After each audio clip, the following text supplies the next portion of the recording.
नमस्कार, मेरा नाम भाऊ तोरसेकर है। मैं मराठी पत्रकार हूँ। मेरे हिंदी साफ सुथरी नहीं है, फिर भी बोलने की कोशिश कर रहा हूँ। आप देख रहे हैं यूट्यूब चैनल प्रतिपक्ष। आज बुधवार है और कल मंगलवार को देश के प्रधानमंत्री श्री नरेंद्र मोदी इन्होंने एक पैकेज डिक्लेयर किया है। कोरोना की स्थितियों से उभरना जो अगर होगा तो जो इकोनॉमी बिगड़ गई है उसको संवारने के लिए ये पैकेज डिक्लेयर किया है। वो 20 लाख करोड़ का है। अब मोदी जो भी कुछ करेंगे वो तो गलत रहेगा। कांग्रेस के जो लोग हैं या अपोजिशन के लोग हैं ये देखते भी नहीं कि किया क्या है। उसके पहले बोले ये तो सत्यानाश कर दिया, मोदी ने सत्यानाश कर दिया। ये पहले से तय हुआ है तो बाद में पूछेंगे कि क्या किया है, लेकिन पहले बोल देंगे सत्यानाश कर दिया। तो इसी ढंग से पूर्व फाइनेंस मिनिस्टर जो है चिदम्बरम, इन्होंने कह दिया कि मोदी का भाषण कैसा रहा। तो उन्होंने कह दिया कि हेडलाइन विद ब्लैंक पेज, यानी कि जो न्यूज़पेपर होता है उसकी हेडलाइन है, नीचे कुछ नहीं, ब्लैंक पेज है, कुछ नहीं है, कोरा कागज है। मेरे समझ में नहीं आता कि चिदम्बरम जी लंदन में पढ़ाई करके आए माना जाता है। इन्होंने कभी लंदन का पेपर कोई पढ़ा है? आप अगर टीवी पर भी कभी कभी देखने को मिलता है कि जो लंदन के या अमेरिका के पेपर्स होते हैं, न्यूज़ पेपर्स होते हैं, उनमें जो हेडलाइन होती है वही पूरे पेज पर होती है। अगर पहला पन्ना आप उनका देखें तो ये बड़े बड़े टाइप में हेडलाइन होती है, बाकी कुछ न्यूज़ होती है नहीं। पन्ना पलटो तो अंदर न्यूज़ होती है। इसलिए ये जो बोलते हैं कि हेडलाइन है और नीचे पन्ना कोरा है, उसमें कुछ लिखा नहीं है, तो उनको सोचना चाहिए था कि भाई ये देश की जनता के लिए प्रधानमंत्री बोल रहा है। जो अपोजिशन में बैठे हैं, जो अर्थशास्त्री है, उनके लिए प्रधानमंत्री ऐसा भाषण करते नहीं। एक बात समझ लेनी चाहिए कि अगर कोई भाषण कर रहा है तो वो किसके लिए कर रहा है, वो किसको समझाने की कोशिश कर रहा है, ये पहले देखना जरूरी होता है। अब अगर बच्चों के स्कूल में जाओ तो वहां जिस ढंग से एक टीचर पढ़ाता है उसी ढंग से कोई बड़े कॉलेज में, विश्वविद्यालय में कोई प्रोफेसर उसी ढंग से पढ़ाता नहीं, क्योंकि उसे मालूम होता है कि मेरे सामने इस बड़े क्लास में बैठे हुए बच्चे जो है, जवान है, उनको कुछ समझ है। इसलिए जिस ढंग से कोई प्रोफेसर पढ़ाता है उसी ढंग से बच्चों के स्कूल में, छोटे छोटे बच्चों के स्कूल में जो टीचर पढ़ाता है उसका ढंग अलग होता है, उसकी भाषा अलग होती है। और विश्वविद्यालय में जो प्रोफेसर पढ़ाता है उसकी भाषा अलग होती है। अगर वही प्रोफेसर उठकर बच्चों के स्कूल में आकर पढ़ाना शुरू कर दे तो बच्चों को कुछ समझेगा नहीं। और उसी ढंग से अगर स्कूल का कोई टीचर विश्वविद्यालय में पढ़ाने को जाए तो उसको समझेगा नहीं। लेकिन जब प्रधानमंत्री देश के सामने कुछ बोल रहा है तो वो करोड़ों लोगों के लिए बोल रहा है जो अर्थशास्त्री नहीं होते, वो आम नागरिक होते। उनको अर्थशास्त्र मालूम नहीं होता, उनको अपनी जरूरतें मालूम होती है कि हमें क्या चाहिए। अभी कोरोना के लॉकडाउन के कारण देश भर में जो हाहाकार मचा हुआ है, 2 महीने से लोगों के लिए रोजगार नहीं है। सरकार जहां जहां हो सकता है वह उसको खिला पिला रही है। मुफ्त का राशन दिया जा रहा है। जो गैस की तकलीफ है उनको गैस दिया जा रहा है अपनी अपनी तरीके से। रेलवे से जिनको जाना है, अटके हुए लोग हैं, उनके लिए ज्यादा श्रमिक ट्रेनें छोड़ी जा रही है। तो जो लोग आम आदमी है, आम जनता है, उसके लिए उसकी समस्या जो है उसका हल जरूरी होता है। उसको अर्थशास्त्र या इकोनॉमी में क्या चल रहा है उसके कोई मतलब नहीं होता। वो बोलता है कि मेरी जो दुविधा है उसका कोई जवाब है या नहीं। तो प्रधानमंत्री जब बोलता है तो वो आम जनता के लिए बोलता है, उनको समझने वाली लैंग्वेज में, भाषा में बोलता है। अर्थशास्त्रियों को भाषा समझ में नहीं आएगी, क्योंकि उनको जो चीजें चाहिए वो उस भाषण में मिलेगी भी नहीं। अगर आपको वो समझना है तो आपको संसद में या जहां ऐसे इकोनॉमी पर चर्चा चलती है उधर जाना पड़ेगा। तो ये पहला समझना जरूरी होता है कि प्रधानमंत्री किसके लिए बोल रहे हैं। अगर चिदम्बरम ये समझ नहीं पाते कि प्रधानमंत्री मुझे समझाने के लिए नहीं बोल रहे, वो 130 करोड़ आम जनता जो है उनके लिए बोल रहे हैं, उनकी दुविधा कैसे कम होने वाली है उसके बारे में बोल रहे हैं। कोरोना से जो लड़ाई चालू है वो कैसे जीतनी है उसके बारे में प्रधानमंत्री बोल रहे हैं। उस पर जो दुविधा, उससे जो दुविधा पैदा हो गई है उसका हल क्या है उसके बारे में प्रधानमंत्री बोल रहे हैं। और वो बोल रहे इसलिए बोल रहे कि आम जनता को कुछ दिलासा मिले। अगर उसमें अपने सवालों के जवाब चिदम्बरम ढूंढना चाहते हैं तो गलती चिदम्बरम की है, प्रधानमंत्री की नहीं है। प्रधानमंत्री ने कभी भी नहीं कहा है उस भाषण के पहले या इसके पहले जो 4 भाषण हुए, तो उसमें प्रधानमंत्री ने ऐसा कभी नहीं कहा कि मैं अर्थशास्त्रियों के लिए बोल रहा हूं। ऐसे जो लोग हैं अर्थशास्त्री है, जिनको इकोनॉमी समझती है, उनसे टेलीकॉन्फ्रेंस के जरिए या वीडियो कॉन्फ्रेंस के जरिए प्रधानमंत्री ने बात की है, उनकी सलाह लिए, उनसे सुझाव लिए। तो उनसे बात करना अलग है और आम जनता से बात करना अलग है। प्रधानमंत्री जो मंगलवार को बोल रहे थे वो 2 महीने से जो हैरान परेशान जनता है उसकी दुविधा से कैसे उनको निकालना है उसके बारे में बोल रहे थे। और जो 20 लाख करोड़ की पैकेज उन्होंने डिक्लेयर की है उसका विवरण दे रहे थे। अभी विवरण भी नहीं आया। प्रधानमंत्री ने कहा भी कि भाई इसका जो उसकी जो डिटेल्स है, तफसील है, वो तो फाइनेंस मिनिस्टर दे देगी। वित्त मंत्री जो है निर्मला सीतारामन वो देने वाली है कि वहां कि कहां कितना पैसा जाने वाला है, कितना लगाया जाएगा, कितना अनुदान होगा, इसका पूरा का पूरा जो ब्यौरा है वो तो वित्त मंत्री देने वाली थी। इसके लिए 1 दिन रुकना जरूरी था।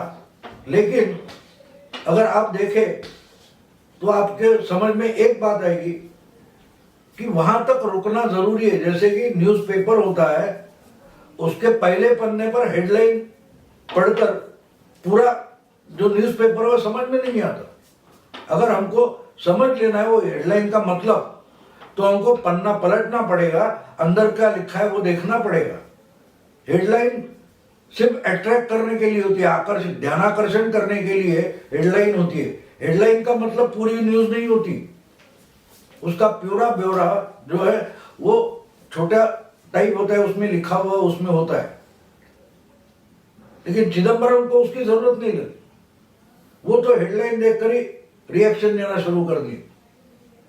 अगर वो समझने की कोशिश करते तो आज वित्त मंत्री जो कुछ ब्यौरा दे रही थी, और अगले 2-3 दिन वित्त मंत्री हर दिन जो योजना है पैकेज की उसके बारे में बोलने वाली है। लेकिन उसके पहले ही, क्योंकि इनका रिएक्शन पहले से तैयार है कि मोदी सरकार कुछ कर रही तो गलत है, क्या है वो बाद में देखेंगे, हफ्ते के बाद में देखेंगे, लेकिन पहले वो गलत होगी। अगर मोदी ने डिक्लेयर किया कि जून में एक मुझे कुछ करना है तो ये पहले ही बोलेंगे जून में सत्यानाश कर देंगे। तो क्या बोलना है पहले से तय है, क्या होना है वो तो अभी तय भी नहीं हुआ है। तो इसलिए इनको ये बात समझ में नहीं आई कि भाई पैकेज का मतलब क्या है। 20 लाख करोड़ का मतलब मोदी जी ने बताया कि हमारे जीडीपी का 10% है, और जो बजट होता है उसमें 75% की अमाउंट है। तो इतने सालों से कम 8-10 बार तो 10 साल चिदम्बरम ने खुद इस देश का बजट रखा है पार्लियामेंट में, तो उनको तो समझना चाहिए कि जो कुछ आंकड़े होते, इतना आएगा, इतना खर्चा होगा, बस ये हेडलाइन होती है।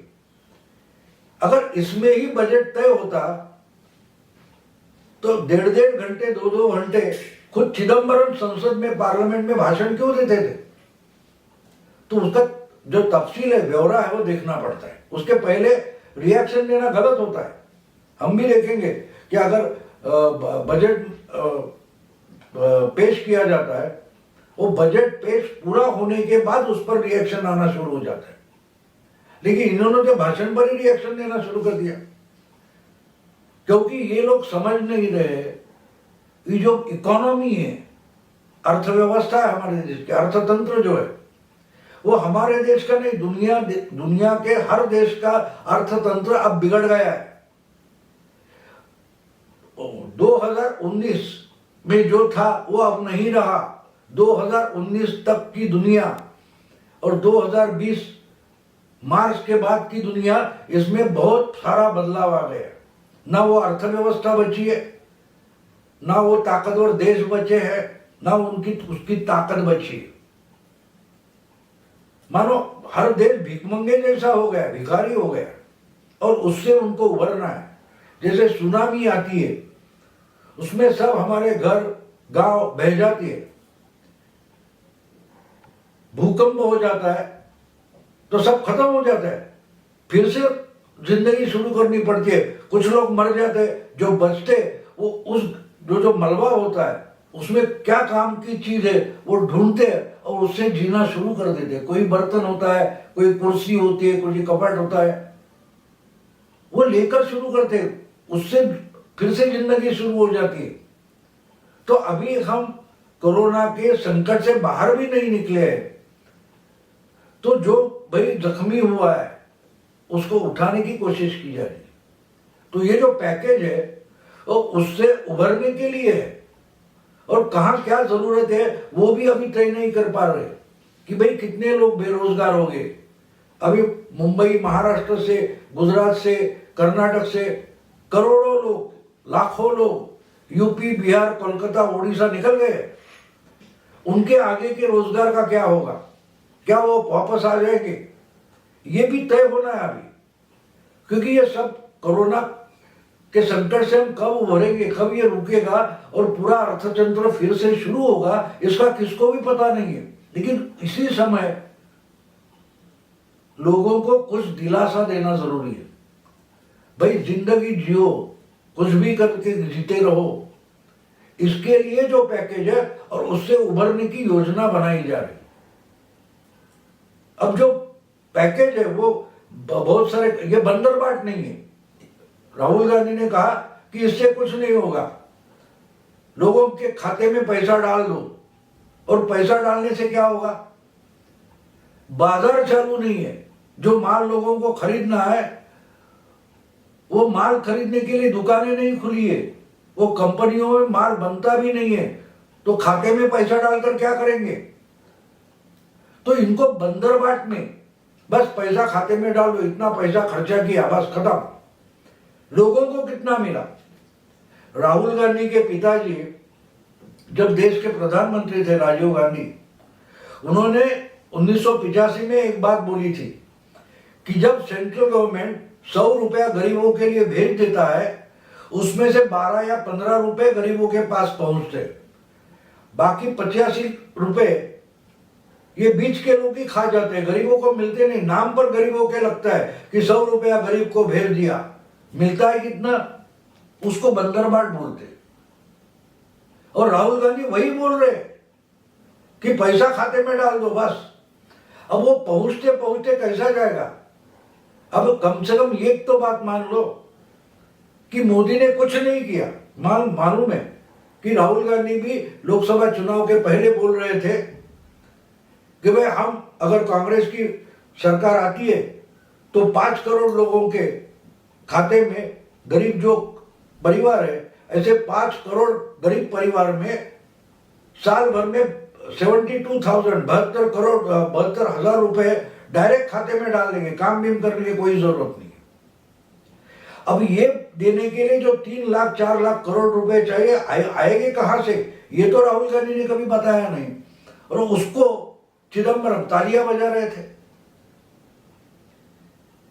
सवाल ये है कि वो डालकर करेंगे क्या? और एक बात है कि राहुल गांधी जिस गरीब परिवार के खाते में 72,000 रुपीज 72,000 रुपए भरने को निकले थे, वो बैंक के खाते खुलवाए किसने? ये तो चिदम्बरम ने नहीं खोले, ना तो इनके पिताजी राहुल गांधी ने खोले थे, ना तो मनमोहन चाचा ने खोले थे, ना इंदिरा जी ने खोले थे। मोदी सरकार आने के बाद गरीबों के लिए जीरो बैलेंस अकाउंट शुरू हुआ, इसलिए गरीबों के खाते आज बैंक में है। तो कम से कम इतना तो बोलो कि भाई मोदी ने एक अच्छा काम किया कि गरीबों के खाते में जो कांग्रेस को पैसा डालना है, इसके लिए मोदी ने गरीबों के बैंक में खाते खोल दिए। ये तो कभी नहीं बोली, और अब बोलते हैं कि उनके खाते में पैसा डाल दो। तो आपको एक बात समझ में आएगी ना, इनको अर्थतंत्र से मतलब है, इनको बंदर बांटने इंटरेस्ट है। हर जगह पैसा बांटो और पैसा बांटते बांटते बीच में खा जाओ। तो 20 लाख करोड़ जो है वो कहां खर्चा होने वाला है, उसका तफसील, उसका ब्यौरा बन रहा है अभी कि भाई छोटे उद्योग है, व्यापारी है, कहां जाएगा पैसा, उससे रोजगार कितना बनेगा। अच्छा, छोटी कंपनियां हैं जिसके अभी मजदूर निकल गए तो उनका क्या होगा? अब इसके लिए ये जो उत्तर प्रदेश बिहार में गए वहां नए रोजगार बनाने के लिए इसमें से कुछ पैसा लगने वाला है। उत्तर प्रदेश ने, मध्य प्रदेश ने बहुत सारे कानून बदले। चीन से बाहर निकलने वाली जो कंपनियां हैं उनको यहां इन्वेस्टमेंट लाने के लिए परिस्थितियां बनाई जा रही है। तो इस पर इनका ध्यान नहीं है।